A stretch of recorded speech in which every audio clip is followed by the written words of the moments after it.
akwa be bra so say ya the people's forum dwumadi no ebre sem no ka say Chief Jerry Force na yekrado Ogumu afete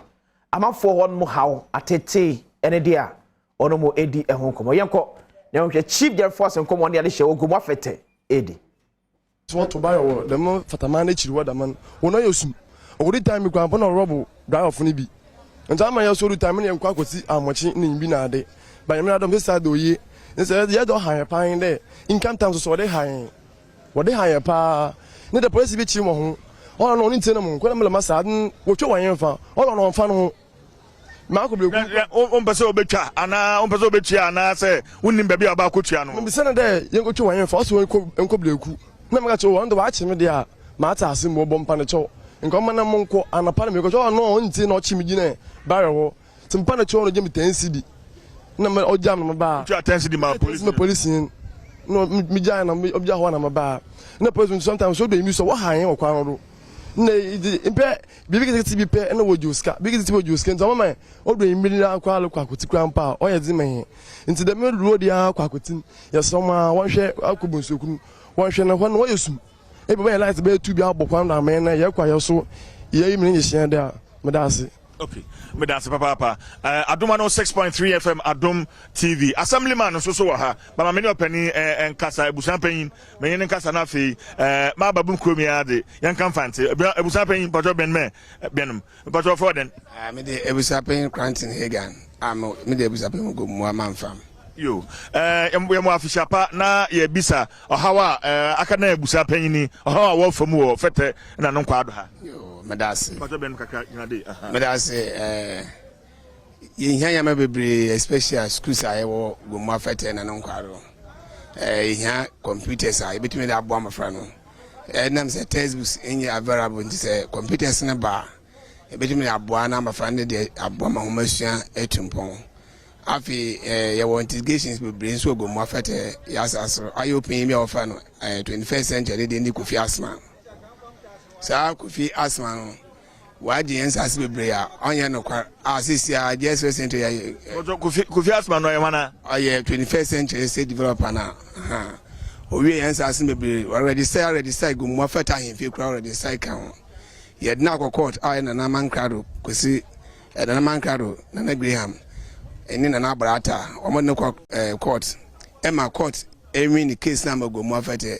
but just by 2 weeks ya the impe bia oye what task as for nchen I so I no court no konya judgment 2 prod pe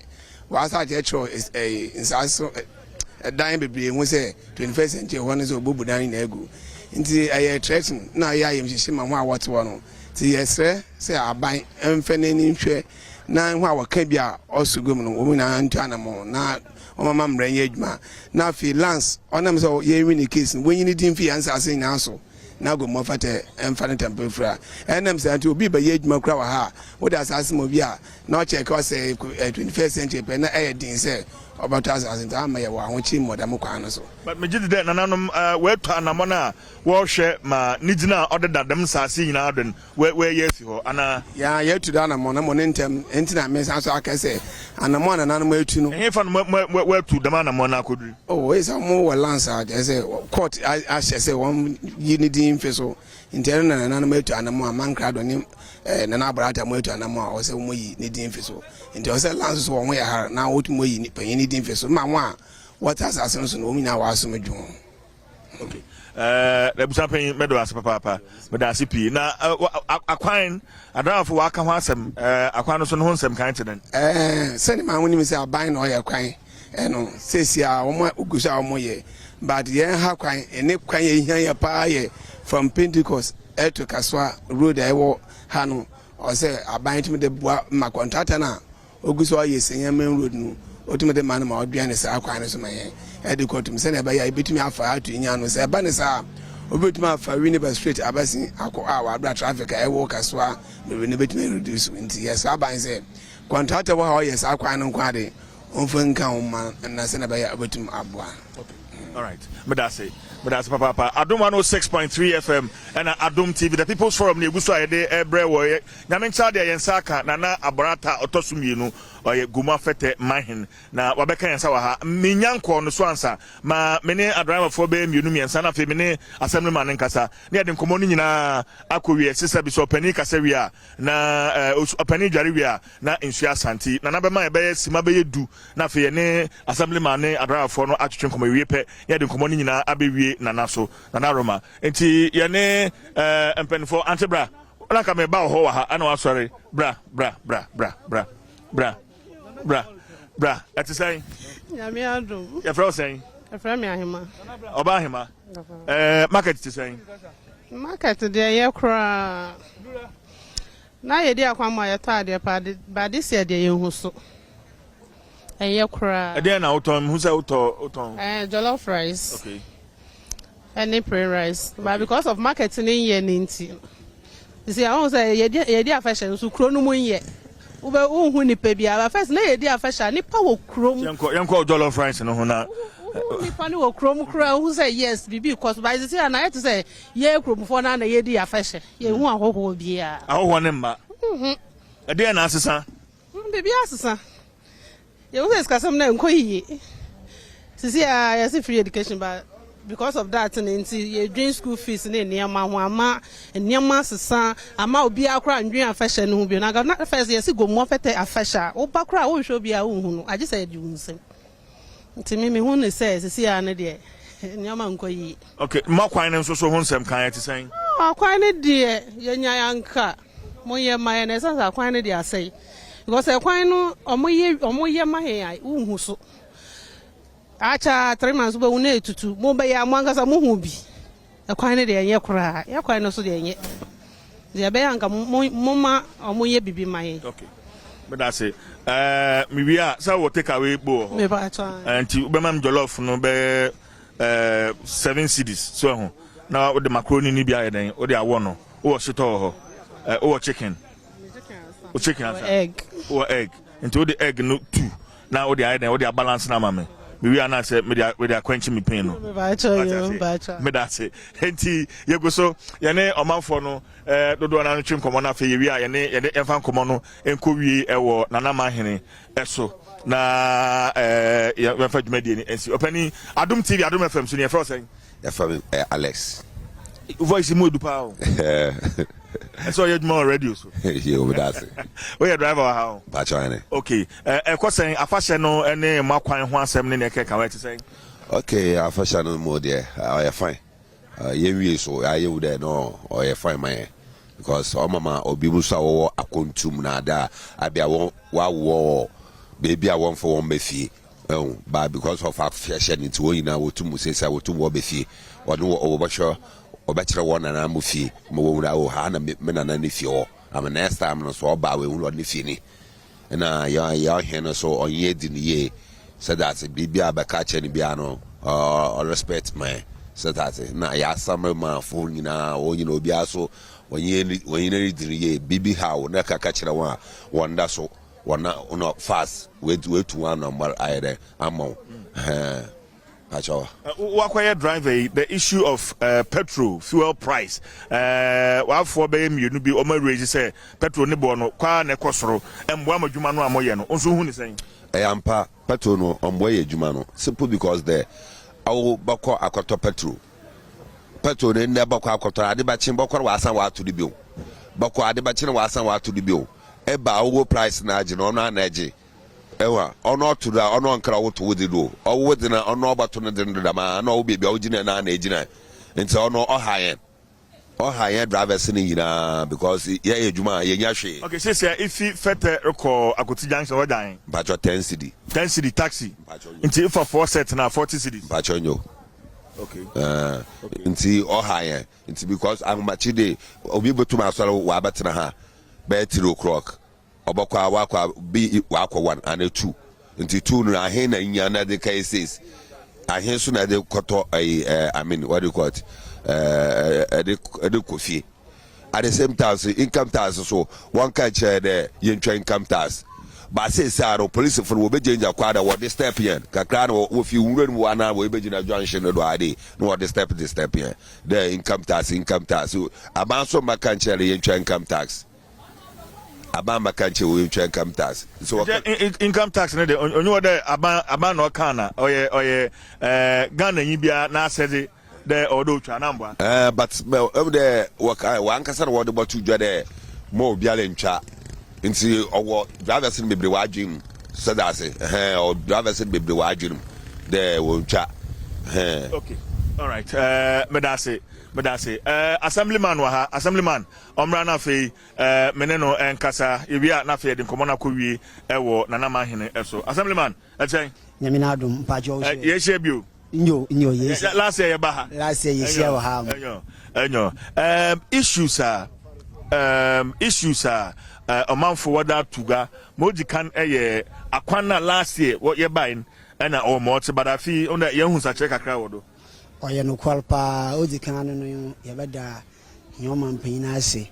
The last year no ye started sa program ya. Chono ambodin. Okay. Mpacho Mezenzi Christopher Daze Assemblyman Gomo Feta no pensu ko brando me na mehwe do. Na anope no medical nature ebusuafo obi a olehwe anope bia no mama na afensi apa na mechia ye na odikro oye na abolata the second de nyaminsira no wo ntutu ogudu orsoto wo fete onye ni mpemfo na ahemfa wata ni chire afi festival planning committee a omotena ase ye festival no ntutu enu no mechie wo nyinala na anope no yegudu a ye wo festival no mu last year yesiai yezid nkomo anope so ebezi nkomo kakra side malaka no last year yakasa enu no enokwal nyoma mpanyi no tie yan anche bia no started de wo ye ekwan no asemi abi semi no na mbo no wonwie mehu de moti bia no ogudu a wo ye na anante yen san de oye anope bonsueku ebafata no anka wo de be kan ho ono de wefe kan ho ti egudu a yen said de omampanyin yen said yen se yesra ne de omomozi ne obahwe ho no so na wa ya amahen nti no mechiem dem wo ho no okay How be more or be a pede kawasem. Okay. Or how ni be there? Me assembly minds or how is the brain or the blame? Odi kanu no maka ekofo odi. Ekofo odi what the brand either me be ekofo me won kasa. Wo ha won there. Sisi anu no oye hu na wotu de no o se asase no. Am sisi won ye bebe ndo. Kakra no so a obenya wa do no so no. Ohwa na nentwufo no so omo so de omo nentwi. No mu da ka se we duadze wono na ayo ha bebre nto ya ade ono so no ole ha ho pa nti no so yakodo ye to wa wotanwan won tiesika ma assembly na ana oman mpacho dabi de anwan wotu ni free wotu anwan ni free aba assemblyman mpacho meba ye wo dusu bi a wotu wa assembly no asase ne mbo ono nkyere da munti no owo de ese ya asase no send embla wo wotu dusu ahe because me dem me bi wo ha etu anwa one trip sika wo ha etua e de ma assembly another mine na ha no wotu ni free I had no assembly no afi no good last 2 months in a meeting e wo ho assembly no good yan sese de ma ho there or ho de omukọ no omukọ register omu Gomo is one DC Solomon da kokwam nyame bua Saturday o ha mu nti egudu aye de mehyehyɛ ni na ala na yɛn atena ase na yɛahwɛ mu etua da me dues na eleke no nti nyame gu akwema yegudu yɛ dwuma dwuma no but order wo dwuma dwuma because me a wo pai abo wo tua anwea na dem ndama ni nyina wo fee wo ho a itua the assembly nti o mwa de Gomo is for one jehwe na wo ma wo tua anwea ni free nti no yegudu a ona me ka yegudu a de ndama tua akwemu na bibiala atana akwemu okay na fe yanka na ntwisam no so kakra nti na ntwifo no so no te de ma me ka na ekofo no de wo ha won de bai na mbo no ye ni wa kasa me ya afra na ntwi ifo no oye na ntwifo wo hin no opanyin no me yin na akasa na ntwi no wo fi fa na ntwi no se ye ka ebi fi sinya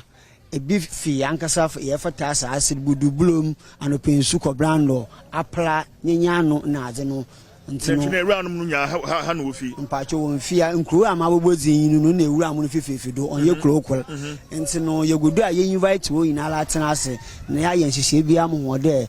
mo baya obi anu ne ntwe bo de mo ne ntwe oyosimesi da nti so wo ne ntwe na na ya amane na ma ebia kobna so ne de na ya amane ntwe bi amama so kaji obi na ade a na obozin de ne ntwe bi na wa kyerɛ wan na da tai no odin kuma wa chiro bi wo ho na yehu do ye kwa meza na mbre bi o de ye no fodo bi aye na fodo masum bi aba nti ne gudu a no so no ye de men sisi no okay apofo so what how to aima okay mpa chon yo apofo no so me ben ho na wo de wo ha mama no wo so wo hye de wo ha ebin de fatakuro yi no oya apofokuro no onye kofokuro de me dwumezi abi no na mbre bebre no premise no mo de kopo no ontamba nti oya da ma oha ho bebre se okoto adaba fro wo de kopo no wenye na mpe no waya kaw ama ho nti no wasle yo man panyi de omo mozen de premise no obutuma abawawa ono no bu no okofom ama wokopo no se wonya kakra wo so wetumi nya bibi wo da hye okotokum na wo da hwe mu fa no wo school nkran na aze no nti wo so wo ha wo no bi ne me for the premise no nanse ayete de wa na mu kakra wo the card bi wa an electronic na de bi wa ha oye adwuma wa ha na empacho enzina aba de obaye bi nembo no onko one shot so wa because minim fishing towns bi a wa shot so sa wa shot so baby had no wa be kam ye gudu anu so ye wan oba nembo no ye nwie nti no so me chie me dam ho mo no ye ben apofom dam na wo so wo de wo ha o man de yensra o man panyin na premise no mbra mo afi so ho na wokọ ehama akase na wo so light no so no on so ha hon light fishing on so ha hon send the light no opama nam no kwetil ama nam ni na kwetil dam se so wonti no se nya pato no mo a entum kwetil na ye ken nam no bi da banta bibia ne se ma akase no mo yanam nkese woni do mo yanam on so yo ha mo hon anu so mo da to yim nti no so ye sere yon man panyin de obotwe no wezi wodwuma kakra amayen e wo ho no. Okay. Hobby assemblyman. Adafo aka income tax no hansem. Driver for no zawaka no oyenokol. Waka kan tax one asam. Na no so last waka no me ya ne de ma akwa assembly ma no so me da akoto board enim obohwe no wanya da ofo no bezi esia na da me dwumezi ni na wa hwe na yi ya atoye e wo ho mo no. Nti no so ye gudu a yezi hujuma kakra masama kankan wo de sesi ano fata ye kuro a ne di no kwetil o ye kuro kase na same security side na mi chile police fu na kuro ti de fata no iboko na ka report police for wo ye 2 nti se ko na se oba ne de ekuru ni ho mo ana de se bi ni na atwon kakra be ko akatewa na efi ntum ya report nti no so ye ba for da ma kwendie edu na ya asre hi man panyin ye DC obi oliti he bi an de ya sre fate ye be security police fu no se sia no wo man ye be ye subscribe kan tu no a oboboa amanze me bi lukodo a wetuma so wa no mo da so dua ba me da se papa assemblyman na yenye na atwetwe enkomo no Adom 106.3 FM Adom TV the People's Forum na e di free gomua fete de brewo na finally se na me di kan no nana dikro nana mahene ewa ha nana barata otode bien menye bewie nkomo ni nyina na fe yewi ya hand over back to studios nana adjoin mo ha mama na kwaba nana mo akwaba eja umpo me na mena Adom pacho mu he ka the last year ya ba ha ya ba ufie ho ya ba twetwe nkomara yi na afi so ya ba ya be hwede afahye no ho bibia botum wa kototen so far awbakesa afahye afiden okoden nana nyame nchade okuye papa sa ma mubekaya some years back ago na sebio na mintimu ho ase insheda inye juma wo krum ha na nyame nchade nyame weipuma wo kwema last year na this year no we have experienced a peaceful festival nti mejiri de afi so olokoye papa mo amobai mo ehu de asumdwe nkutin ina owo feta ha na obakesi so olokodo ti de mesa nananom enuanom campaign chere krumeni na mesa wo hwehwe ndam na olokodo nti ye de radasi de it so very successful it's still ongoing ye hwe de ine ya wode ochine fi miminda kusida na yedi bibia bebewi nana ye bai asam kwa ya te nkan na dwumadi kura oda akoten wa hobakesa afahye mu pa oye akosado ntoban na wose no wo mote for some of us yes da in there chida but since ya mesma yehunin na chede nenyo adan kakra meka na me chede mebunin wona hofa na mesma woda agoren adan kakra na bojo hunin dama yene kwatire maliken oye okusulo ntoba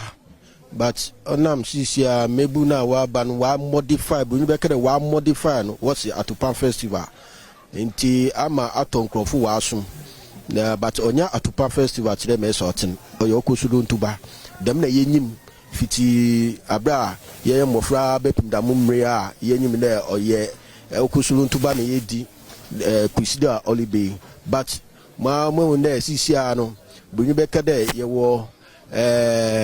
wo friend abef anta adam abef na yo ntama emebu no so wo modify ne kakra ma why na to perfect adam nka not then nka no hu de enyo bi hia musa fine today mesa sisia no mesa akoye no bibia oho but we cannot go away with that yen to min kade the man na dot dem na mo obi a nhwe de solu a ombu no wo ne kwan do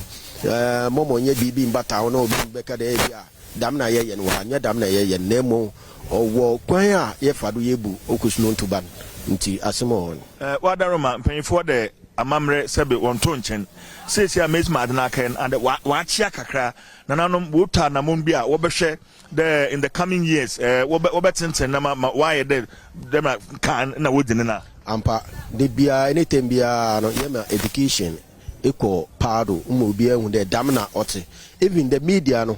aho a wo ba ha ye nwo kasa de onya tupa festival no ye okusulo ntuba na yebu nti yesu ye ni media ne kasa mesa wo so betum we project aden ma abeyet de inkan mesa ote nti mesre mu inara a ye mu ye duma media fu na ye mu ye duma ina de oye okusulo ntuba onye atupa festival because if kara din atupa festival ni ntwam kra meka de dam won twemu kra na won friend okosolo ntoba dam na yenyim fit titi bepim da mu me nti mesre media fun na mesa well do one hype adin ma abeye well known but onye atupa festival oyo okosolo ntoba oya asawa abra ye nanamu wo ba na mmesiafo wo yire no mo mmesiafo wo fi we hia ho na asa na abeka nnemre ye di ho afahye nti dam na wote yo nana another issue amebay manfo wada to menyim ye bimbo security am the fee junction wha the banadi security otden wo fetaha in general well security wise ne de ye problem fiti day one ya woda na ye shase a police fo a soldier fo a bambo a wo bo han or ye superb nti offer the bambo de so bi ani ha a tede day in and day out in a police fo ha wo hwe de wo bobo ya hu ban wo ma basabasa biara enkodo wa ha nti bo hwe a oya sumdwe nkuti monti bi boni bia mfi baby de obi akoye da ma di nti bibi atide dem oya sumdwe in fact me say any police fo no tina wo bo ya hu ban no dam na ye hwehwe de wetumu aye imo lokodo mesa ye hwe ye hwehwe mesa ote wadara ma mesma kwan mu de last year ba ha na kwan no mo te ba afi mebe anape ma mebe mu de adwuma guda dem na hwehwe na ye bebo oye excellency nana do dankwa akufado fiti ojobi de ba fete senya kwan no wogudu oye papa me ye bonabado de kwan ole yen so yenyi oye awaho a e ba feta ye wonjume pi wa ha especially beach resort owo ha ye wo Las Vegas ye wo Tills Hotel ye wo Malane beach resort ina no nkika ho nti se White Sands nti se kwan nya nwa wo fechi urban it will be very difficult for them to come here but once akwan no oyen oma we juman oye den oye easy nti yeda omanpenyina ase papa wasan we si wo friend Landy Beach so e wo fete ha na chede aban owanyuma pa e wo fete krum ha wo Ghana man ha nti yeda na ase papa wo na dwumeja olidi ama he wasan we si dormitory iwo Fetemai Senior High School na chede njuma oli ye mafeten yeni so papa inti yeda abana na se papa wo jumeda oli di mafeten because damna kume bia na do hin bia le hwede aben bia obebe bia no obema mpuntu juma obema school obema yi ma kuro no etumpon na kuro no afani tampefra inti yeda omanpin na se wo dam jumeda oli di adamfo chede na kwan bi da ha otumo ofado kopei kaswa ekwan no ho ade se do ha pede do tuga yes mesre yo mampinyi oye excellency na nado dankwa akufado damo kwan no ofiha diko kaswa omde mi predecessor oye na na bore ya mo otodo ibien nyame fani kresi bibi obia no wa oka ho asem me ba so ma aka ho asem oye kwan a se abani tumi ya oye easy to get to kaswa betuma fa ho afa wo fe ne botiano na ekopui wo fe ne old barrier anatuba intimesre da mokwan no hia papa o san na sisi anwuma liba papa intimesre ba momo ntwen ma ebia wo bensi adan ho na abeye kro ansana boye damade no tu ha obi obebe bia no na chede aye ada aye easy ma kro no ina omani na intimesre ban da mokwan de ohia papa o san ne damu beach resource na wo hoyi na malena no nkikani na no wo se yesre da aban betuma yi damu akwan na why damu akwan na ho na da ho ama nwa wo fechi bia wo beba mo de aban no oli edwuma pa ima Feteman oli edwuma pa ima oman no nti oyade sra militu aban enyim de obe damaje ama Feteman na wadaroma wo a wotu anwea ewo wasase do he wotu esika ma oman ana assembly wa wotu awia abun bekere sign winning wontua bibia ma ohin another wontua bibia ma assembly nti ye nhihye de ye na assembly ni betina ho na hu a wotu awia na won famra kwem na imran hu edi because onya fe de obina asase na ekugina do na etu awia obina asase na akoyema epewodo dabi nya dam na imran no oti nti onche se nyame adom na ye ga fashion ni bia ye na assembly ni betina ho na ye na aye nhihye a obema hu a wotu amran ye be fra wo nyina no na ye didamu nhihye na egu akwam na hu a wotu ahwan we hu de damu nhihye ina oho ni tumu fa ope nkoto ahwan oda assembly no onya ni chefa ewom manisidam yo nantwi no so ya tede wo ha akuafo papa nantwi ampa nantwi a wo nya nantwi wo ha ye papa yebeka ya biesi agogo Ashanti region ema nti mara minyu atra nantwi a wo nya nantwi minyu wo mpinfo atena ho ya ye nhihye nti ye bompa de be san atra ho bim na edi nhihye pa egum because obi ye na efu na nantwi onkodi ana onko se obi na efu obandama oye how nti mesre de wo a wo nya nantwi wo feta no mehia wo mpinfo ye be san ya atra ho na edi nhihye pa egu akwem na obi nkose obi na-efu amochire mi no wonko police station obani dama kona bra na akoyo ha nti ono so minwu atena ho minwu akasa na emu ode yesan yetena ho biom onye dako ejuma ode yesan yetena ho biom na ye nhihia assembly bebem na obi ahu na ese kita woni ntwina nyinu ko edida ohun kwan a so obi wa ye na-efu a ohun kwan a onko efum no onko so obi na impo no se ebi okoso obi na da ina nya damu kita din amasumdua aba o se compensation bi ana bibia na mo trans na mo ahwe na ye koyenyim na mo sankoba ni dama na oyo how papa nti na ntwifo no so ye nwo betrans na ye nwa ye nhihye ama nhihye na ewie peye yo nana mo twato ye nana no apofo ana one how premix no ho nsem ono so otren nana ampa oyo how papa premix asema ye kan it doesn't come regularly na obanidama apofuman ohawo oma sebi wowo ma na wowo yiremu a wohwe ho nti obanne na wo yiremu no wo kutia ekunum nti mesre de abano onhwe de premix no obeba wano oban me feel that it will ease difficulties another poverty ɔwɔ afarefo wɔ afem nti ɔba no dama obiara bɛnya akwanya wetum ahwɛ ne ba so ni ba ku school a osan na premise no on anytime bia no etu ɔbɛyɛ ni dede ɔbɔkɔpo no wenye sika no da ahwɛ ne ba so ni ba ku school a wetum ahwɛ ne wo fi a wetum ahwɛ but ɔba ni de premise no anytime bia no ɔkyɛ ɔmba na akɔyɛ bibia akɔyɛ bibia ɔte nti mesra ban de wɔn hwɛ minister nya other premise na no no hwe de damo premise na afarefo no de bia no akoye dadwin ama ho no wo behwe ma abanwanu wanu ma we sha apofumba no so we benya kwa we nya sika wo da hwe wo ma na we busuafo na brata ma ndo asipi me da se nyame hwa mu ina yo eti gumu afete omahene na abrata otoso mienu ene yede dwumadi ni nyina ebesene so na yede the people's forum yede free gumu afete gumu east district yede ebrewo enti se wo hwen a govi ti yede besi ha yede besi ha enti yese ya twen Sunday was Saturday na no be there ba no enti Sunday no after church and I will okusolo ntoba no ha ntia no obi amra ho ne hia me me need the team there first the people's forum ya dey see hanum ti jame adom a ye wa ha Adom TV amamre ye be so e wo ahobakase afahye asibia no ye de be down Chief Jerry Forson ena yetsenika from Gomua Fete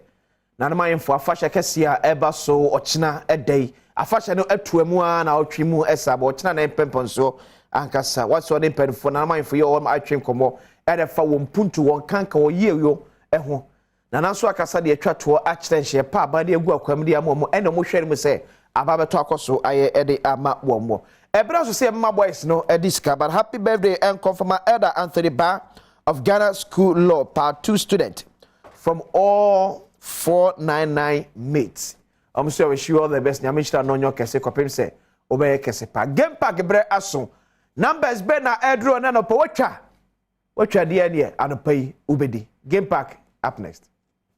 Akwa banti mula wanya numbers no ewie se orefi numbers na esa enie 4 7 9 and 8. Mo abodi ni nyina ma mo trim kwa. Osu ani a wo awia 12 na wo anwumre 6 koso ne twa ebi madi na no pai onsu bedi awia obi su bedi anwumre enti twa ne nya kakra efa bo ataso ebi mo de to cars ebi mo de to ansase ebi mkra de ahyasie esi dan enti twa na onsu wini kese pa Saturday yede sukodo ebesa abro anopa duba kwa ba pa ho sema aduasa pepepe on Adom TV na Saturday we de na eba no ehu che bibia minya Prince Osei atrase o Adom newsroom Prince Osu fa cheme but quickly share sa video na abehunu ne eba sukodo memre day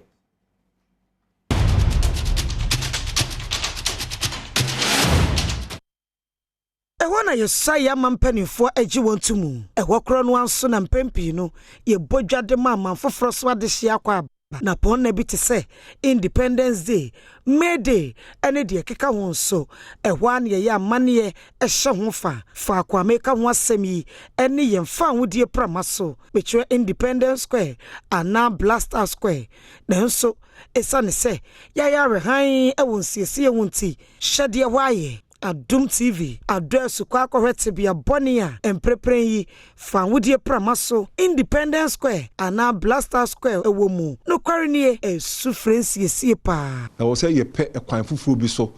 na ye di siesie sa bia ye no cause say de aye no ya hwe yi a da che ya tonro nchem na bebre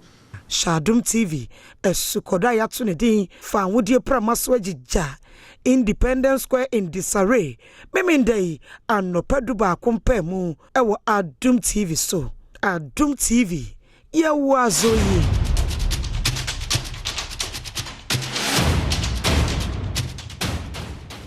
The state of our Independence Square. On a seat of March 1957 or Sergeant Dr. Kwame Nkrumah Jina ya opa mu ka se o man Ghana aden ho de afiri kwasi bro de fita amamuo ene nhye ase over 60 years down the line send a honum etie Prince boko de Yesu Adom me ho den se nyame asem ye de nyame ase eti ho da bia eyasma ehihim memleda ye behwe asukodo ni ehunu tebia Independence Square ewom emfinhia be se adwesia achi bontofo akrachire ukudruye no ehote se yo meda wase wakwenya odi amami na asukodo a memini dey eba o manfo entina wo mo television set eso no mo hwe no ohun se eba ne news a eno no eye ni kakra bi he ne ma ne pone ho kakra bi ne de aba na asukodo no de ya hyeda afifi mu ya hyeda boirem ana niema ewo mu no ye beyi de a kire omanfo na wo hwe Independence Square se ne ehote no ye fa ho die eprama so no se ne eho agigya na enya asem ketwa won se tembia no edu event na se dwumadie bi koso wo ho a abra na 6 match ne niema koso a won se ye penti wo edu ho sa na no mo de penti afifa so na de na Adom FM Adom TV ne Asempa FM de ye domu suko ekoho kohwe se sa penti de fa so no ya de afi 1960 bepem ne no edan na si won ne tibia mu etise ne no ne ye domu suko hu se edan na si won eho apaipai wo hwe video na beto dwa hu se enade bofo kasem ye kan iron rods ni na edan epiepie edan na chi wa hu se epo eda ho nti na abra anade no ededi ne negusu ye den eborum engineers na ma ya te ase se ye mie ye ne anye bibi amfa ho a ede atorenche me den ebeba ye wo mo siesie Independence Square o mo hwe so ewo ho ukọ enu hu bisa se nkrofo mo hwe so maintain Independence Square ama ho no makoso abaye krabehwe begidi se beye 4 years ago okay ana me pone ho kakra edi betu dwa se ukodu Independence Square tibia ewo mu nie ema wo mo ma meti ase se o bibi afre ne se state protocol okay ye di echire akọ enso no yante ho hwe wo san edi tu ye nim se ye call works and housing eno nso ye tu ho na mo edu bebi ana ye se obia mpese o take responsibility se mena mehwe so afekura de se national security na hwe so na national security na hwe so a ono hwe na hwe so na hwan na siesie ho se ho ese ya na bibi se ya hwan asede menu kasa besi nne obia ntimi yi ni ti 4 years ago na ho ni na du a ho ye sum kabedu anajo a hwe ho na ye sum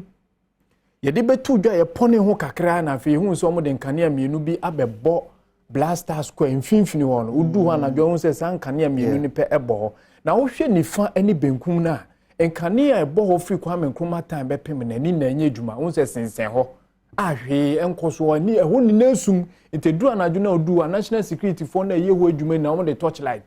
ene to wo hwe obekona nkrofo de down squatters edu anajo ankrofo da ho Independence Square na sinu nkrofo si omunema hata ewo ho amene okase uko osisi abonzo mugo hi Independence Square ewo asem ene ye kai bebi a United States of America Vice President ba Ghana edi ni ko gina ya no gina ase ope no esuro ni na papai esuro na won se edwiri ba etine na no ma me ni be pia me hwe din na me se eyi na tibia dan wo mu ni na mo de ma me akogina ase yi enya asem ketwa nti ye mpese atorenche ma siye ewo stadium ye siye ewo June 3rd ema nipa bi moto ananano ewo nse do no ebi eba Independence Square nti ne ye kenye si ye bo nipa hu na emom ye tuso anamo anase ye so ano a ebeyi nti ne yenye ye adwene se nsem edi tudwe ye bo oman bi a anase omanpani bi oteso na ban ono ne ye kase bi ye ketia no ye nkentia no aban a betwem abanya abetena so adi adwuma aye adwuma amia som swearing in na ye ni na Independence Square nti ye ni na ye pese oman no ye nya pade no ye bo ho ban ye siesie nunti ene ya domo suko a memini dai utwa u TV unya breakfast wi ana aka na to so TV no so uti wa na wo hwe na wo hwe de etwagum na megidi sense ma de to de promo ebe ni na empenifo crash ase e frefre so mu wo so mu tu so anamo sure entempara enya de ebeboa Prince ebedase nyamishira Prince also ewo Adom newsroom eti memene de ya no pa dubako abo apemu na yama the full 30-minute documentary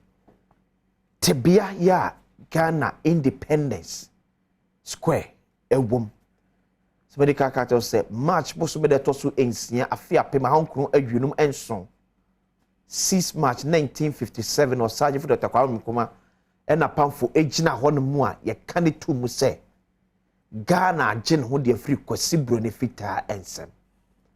ena wo TV ne so no awre ho ye to na jeje mu no chebe ko ribe miama ka che say ye nwiri ni nyina nwu ne sese ne foforo wa brank ebetimi aso basiesie ano sisi ma eka na ebebo ho no ankwankwa eden prince osu no timi ya ma se pa timi mreda ye nyina beje bre na ye timi ahwe sane asukodo ebeko ede afa bebe kwa amane so akwakodi enkomo bi sesi na ne kwakodi enkomo a enkomo ne fa enura mbeka ya ye twi enkomo bi ede efa tututu bi ekoso ewon sawam adoagiri ye nam so mess nipa be se mienu kura de omo dane etoye awfo be se nso eprepra emu edin enu ene mawre ehine ye wo adoagiri edwetwe enkomo ena no pay mame kwa maso na me ne kasamafo edema osagefo amotia ofori pani wono nso de sai kasamafo ewo ofori pani efie DM ofori ata enkotwe enkomo na tebeka onkwaso akramu achio ye ja boko de patma me ho ya mi tete fo nyina etiefo jo so eda wase ni ye de etete se na na mayemfo ese si ohene foforo ewo nsa wamado agiri enam so mi amara kwakofa atutuo aba ma nipa mienu enada ne etoye awfro be sanson so eprepra emu ede bi krogu so eye ayasha se ye kasai entiri tirem se osagefo amotio for repeni na apnam yasasi ohene foforo wo adoagiri wa bra emfinhia be se edunum kodu nsia ntem ne ye wo ohene ewo sawam adoagiri dada agra ensemu nchiremu ene say asemi dia ense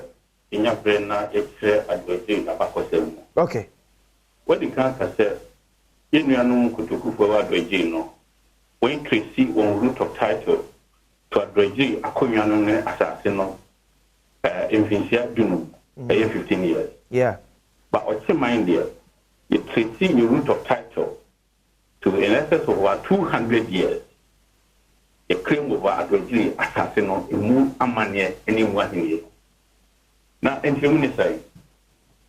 be 1824 okay and yenuanu kutokufo ifri asante ebo chima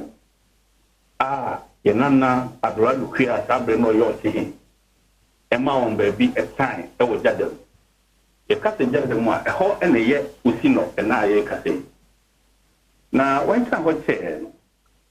ena jadem wo no esiye jadem wo no esiye no atade wo no ena yenana do kria fre wenti hen sabre no se won ma yenuanu kutokufo no baby enka ewo wenti entertain enti wenti ede kutokufo yi eko baby a friend inside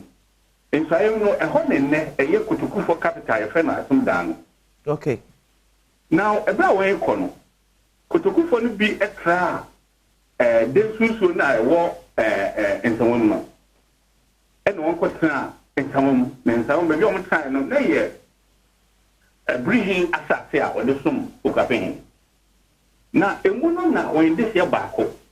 extra ho ede ba extra densu so ede ba otima yen satin this year na wasaba no me friend no ado agini na ado agini no duma o de ni se na oyinam ewo ensuo no so twakodo no ni ade a na oyinam ewo densu so na otima ye ka se ye border town a eye esuo densu no a eda ensawam bridge no eho no eno ne ye ne enkranfo ene okapemanfo etie na obani se wugina ensawam wugina apedwa junction entasia efri apedwa junction wode oni etre enkrankwantempo no a tetene kwa de ne kwandada entasia wo o apedwa ekwantempo no a de besi den su no so adwaji ho no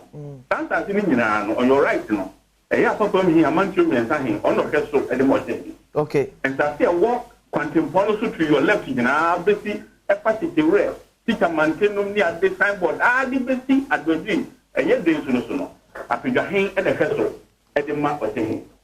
e bra sa adwaji ni besa ho no apapa mfo ko ka che ne se apapa mi ya ne fe ni deki e ko ka che se ba bia wa bona se ye ne de eye na sa se ono e no keso e de ma o se hin enti no oyi na mo den su no emu a no bre apapa mfo ebi it means say as far back as 1890 no na apapa mfo exercise ownership right okay eti na owura eti na we fa cheme ye hunu sa abakosebufoni na wotwa ede kire no se menyiwa no enkonkosi de bone so ade se nyina kowiem se asase no ho ahini atumi no ehye osagefo amotiofo de pani ase okay na enye no nko okay it is same time in memorial no ya exercise ownership right in fact man so proud by adwanji asase so between Apega any apapon eti nana we be me so why mo na ede a policefoɔ a sojafoɔ land gasfoɔ ekɔ adwaji wa bra na yesi ohene no ohene iti asem no wan chaba kosem na sem yi a untimi ehu ba bia we nyina fa ba yo so ne am no because enta ba kosem utimi yi 1894 and the Supreme Court Emma judgment na a dispute between a papa and Apega that we do no aye kana semi or no testify on behalf of Asema papa himself or no your better hono apapamfo and the bar what asase yom dia okay on this small thing okay but na when a fact me o na no exercise ownership right over sansa sinwa from the 1800s up to February adwaji market aye kan adwaji market was in 1937 and ye nana operator or sign then the mad the colonial government on for you market that breno okay etina make us where na where fact me o because abako 7 de wadaruma wa me atiase ba bia efri ene ba bia ba besi ene die nti o se asase no tumidie be hye osagefo ensa se ba bia ababedura Ghana fo bia ni ewo ho eye etututu a eba nipa afamu ewuni afra afamu epra sa tututu ne langas for the quantum no efri mo ahye ya na you could see him ewo adwaji ho okay on the 15th of July this year yeah this year baako I friend or this year kwanta kodie we fear anopa edina eya adwaji hin na himfi anim don't we answer card ya betwemu a obi a take delivery of a gun compacting gun every time that I can't know anything you say opening bia your friend John Chuma ne or say or your kwana jo kutu dombre okay I only no say or yeah or he wa adwaji no or no ni car and no you to free my be board this year kwanta kodie ne yam eku no okay e je brand na nanu ye say na nanu bia se mu ya pa one year say ba kodin na wohwe no or this year kwanta kodie or no na ye say di di ho ana nanu say ene ebusuan ti ma na ebusuan why find this year mra okay yem pa no eni akunya no it only this year by and your body today and then apparently the principal street of Adwaji or this year after them be na what you mean and what you may say one that no message no fact Adwaji chrono and one man any busy and canita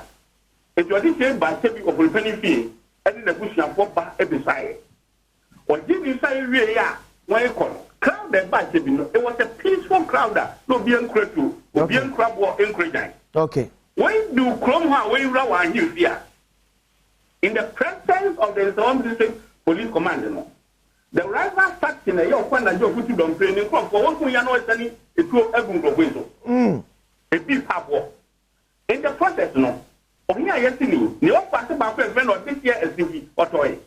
hey in the process no and for you are here bako the niabo nipa nine etwa come and on government hospital okay and for what yes on him 15 years ago I went to Mbedi Ade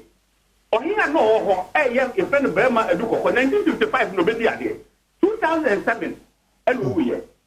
2007 and you want to Kotokumai Ade man so abeta ka dwuma na busia no mo ka asase so mo ten. Eti nana langas na call no munnim omo ho hwe. Ohen yen ni langas bia e wo timbe mo ha. Okay. And the langas se mo nkrofo ka no ni ade no. Okay. Ndi omo baje. Okay. So one pass nananom ebe suma langas for the omo kwede. No, it's in the presence of the zone district police command. Mate nana e better say Mate ye better say pa enkomo no doso ye beje brane asa adimu enkomo ebiem DM foriata kasama for the ma osaje for amotia ofuri penny osanso ye kasama for edema ofuri penny ahimfie and I'm say no etwe enkomo ye pa esa sundwe ebetimi aba happy birthday enkom from our Reverend Steve MacArthur we Efre Mr and Mrs Safo no so wish you all the best nyamishra no nyoka say kopim so be ye kese pa medi de akwasi isi o kire fiare enkomo kese bi o Mpensenpensemu so edema background